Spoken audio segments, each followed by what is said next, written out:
Welcome to the next episode of the Dark Web Deacon. Before we begin, be sure to smash that subscribe button, click the bell to turn on notifications, and check out the latest items in the Dark Web Deacon merch store. There is a link in the video description below, and become a true Dark Web enthusiast.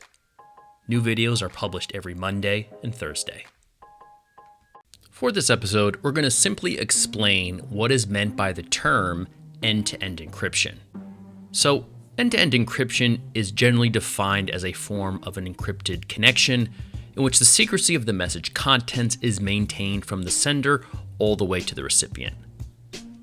This differs from encryption schemes where a third party like an application server has access to the unencrypted data. Consider the case of two people. Let's call them Ryan and Tina, who are sending direct messages to each other over a social media website.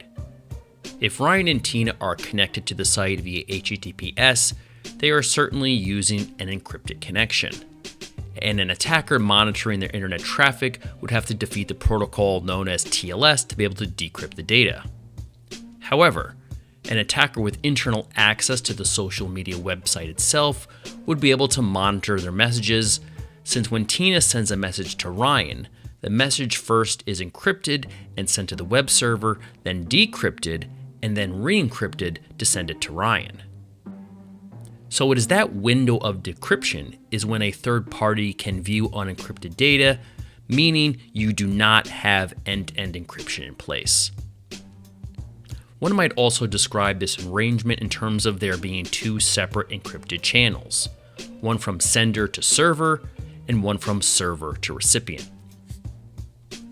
So now let's suppose Ryan and Tina were using a technique called Pretty Good Privacy, PGP for short, to encrypt their messages before sending them via the website. Attackers watching their internet traffic would still have to defeat TLS to read what was sent. But even if they did, or even if they had access to the internal social media website, they'd only be able to read the PGP encrypted message. We could thus describe PGP encryption as a form of an encrypted channel between the sender and the recipient. Third parties relaying the data between these endpoints would be unable to read the unencrypted text. So it is encrypted end-to-end, and we truly would have end-to-end encryption. Many communication services advertise end-to-end encryption, but not all of them follow through on it. So how do you know if your message is really secure? Knowing for sure whether the encryption offered is really end-to-end is difficult without expert review of the source code.